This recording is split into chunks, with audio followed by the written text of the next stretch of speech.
ٹھیک ہے، یعنی کہ یہ موضوعات جو ہے نا ابھارنے والے تھے لوگوں میں کہ خوشی میں ہم نے ہر کسی کو شامل کرنا ہے۔ اس وسعت پذیری سے موضوع کی جڑیں ہمارے ادبی روایات میں پھیل گئیں، ٹھیک ہے، یعنی کہ موضوع کی جڑیں مطلب ادب میں کیا مقام ہے عید الفطر کا، تو یہ کیا ہے مزید وسیع ہوتا گیا۔ خواجہ حسن نظامی نے دلی کی بربادی کے جو نوحے لکھے، ان میں دولت و عزت سے محروم ہونے والے شہزادوں اور شہزادیوں کی قسم پرسی میں عید بسر کرنے کا ذکر اہمیت رکھتی ہے، ٹھیک ہے، یعنی کہ جب دہلی کی بربادی ہوئی 1857 کی جنگ آزادی کے بعد، یعنی کہ شہزادے اور شہزادی جو تھے وہ عیش و عشرت کی زندگی سے محروم ہو گئے تھے، تو پھر ان کی بھی عید بتائی گئی کہ جب وہ محروم ہو گئے تو انہوں نے کیسی عید منائی، ٹھیک ہے جی۔ صفحہ نمبر 43 پہ چلیں ہم، ٹھیک ہے، اس میں کیا ہے کہ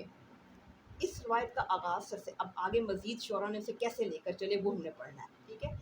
کہ روایت کا آغاز سر سید احمد خان سے ہوتا ہے، جنہوں نے مسلمانان ہند کی عید کے عنوان سے مسلمانوں کی معاشرتی زندگی کی خامیوں کو بیان کرنے کے علاوہ ان کی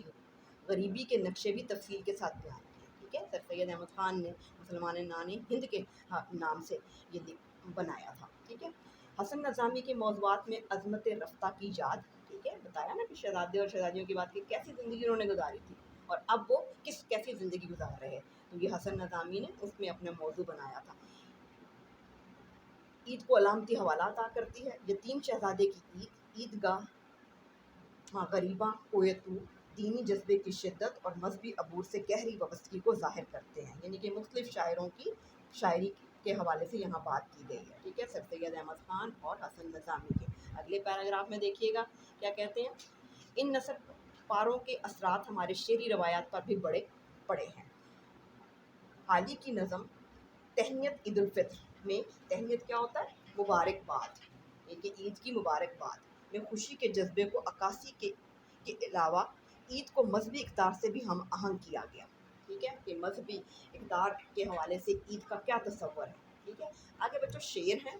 شعر میں نہیں پڑھ رہی، آپ خود پڑھ لیجئے گا کیونکہ صرف ایک پیٹرن دیا ہوا ہے، ٹھیک ہے، اس کا ہمارے اس سبق پہ آپ نے جب خلاصہ بھی لکھنا ہے تو اس میں شعر نہ لکھیے گا، ٹھیک ہے، صرف ان کا بتا دیجیے گا کہ اس نے اس شعر میں کیا کہا ہے، اس شعر میں کیا کہا ہے، ایسے، ٹھیک ہے۔ تو اس کے بعد دیکھیے اقبال کیا کہتا ہے، اقبال کے ہاں حلال عید صرف ہمیں خوشی نہیں کرتا بلکہ ہماری ہنسی بھی اڑاتا ہے۔ یتیموں کی عید کے بارے میں اقبال اس رویے کی عکاسی کرتے ہیں، ٹھیک ہے، جس پر نثر نگار بھی خامہ فرسائی کرتا ہوا نظر آتا ہے۔ خامہ فرسائی کرنا، تحریر کرنا، کوئی لکھنا، نثر نگار کوئی بھی، ٹھیک ہے۔ یاد طفلی مین بچپن کی یاد علامہ اقبال کو عید کی چاند کی تصویر کشی پر مجبور کرتی ہے، یعنی کہ علامہ اقبال نے یاد طفلی علامہ اقبال تحریر کی تھی، ٹھیک ہے، اور وہ منظر کشی والے رجحان کی طرف مائل ہو جاتے ہیں، یعنی وہ منظر بیان کرتے ہیں کہ بچپن کی جو عید ہوتی تھی اس کا کیا لطف ہوتا تھا، ٹھیک ہے۔ اس کے بعد شاعری کو پھر چھوڑ دیں درمیان میں سے، آگے دیکھیے مجموعی طور پر عید الفطر سے متعلق موضوعات ہماری شاعری کے بنیادی رخ کو ظاہر کرتے ہیں۔ شاعری آپ نے چھوڑنی نہیں ہے کیونکہ خود پڑھ لیں، ٹھیک ہے نا، کہ عید کے موضوع کو کس طرح سے شاعری میں بیان کیا ہے بس، ٹھیک ہے۔ مجموعی طور پر عید الفطر سے متعلق موضوعات ہماری شاعری کے بنیادی رخ کو ظاہر کرتے ہیں۔ نمبر 1 عید کے چاند کو مناظر کے حوالے سے بیان کرنے کا رجحان بیان کرنا، ٹھیک ہے۔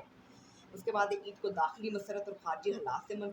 منسلک کرنے کا رویہ، یعنی کہ کس طرح سے انسان اندر اور باہر سے خوش ہوتا ہے اور پھر عید کا تہوار مناتا ہے، ٹھیک ہے۔ اس کے بعد ہے جی تیسرا حلال عید کو ملی عزائم کی علامت، ملت کے عروج و زوال کی علامت اور تہذیبی و تمدنی زندگی کے احساس کے طور پر قبول کرنے کا رجحان، یعنی کہ 3 قسم کی جو باتیں ہیں وہ علامہ اقبال کی شاعری میں آپ کو عید کے حوالے سے ملیں گی،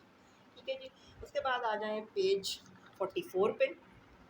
ٹھیک ہے، اس میں مختلف شاعروں کی آپ کو شاعری بتائی گئی ہے، وہ آپ نے دیکھ لینی ہے خود سے۔ آخری پیراگراف کی طرف آتے ہیں، اس رجحان نے تخلیقی سطح پر ایک نئی وسعت کی طرف اشارہ کیا ہے، ٹھیک ہے، یہ جو اوپر شاعری بیان کی ہے ایک نئی سمت کی طرف انہوں نے اشارہ کیا، جس سے یہ نتیجہ نکالنا بے موقع نہ ہوگا، یعنی کہ جو کچھ ہم نے ان شاعری میں پڑھا اس سے بے موقع نتیجہ نہیں نکل سکتا کہ عید کا تصور مسلمانوں کے ہاں محض تہوار منانے اور اچھل کود کو کلچر بنانے پر منحصر نہیں، بلکہ اس خوشی کا راستہ ہماری اقدار میں بہت دور تک جاتا ہے،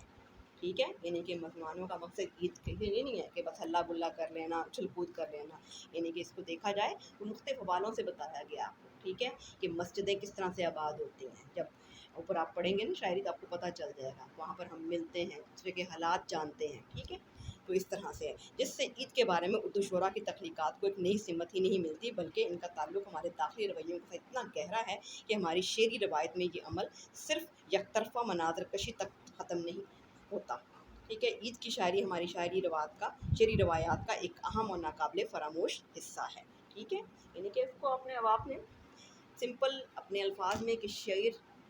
بار بار وہ بات ایک جیسی بتا رہا ہے، تو آپ نے 2-3 جملوں میں اس کو اس طرح سے بیان کرنا ہے کہ خلاصہ اس کا تیار ہو جائے۔ ٹھیک ہے، تھوڑا سا خشک مضمون ہے، لیکن آپ اگر توجہ دیں گے تو انشاءاللہ یہ آپ کو یاد ہو جائے گا۔ ٹھیک ہے اسٹوڈنٹس، تو آپ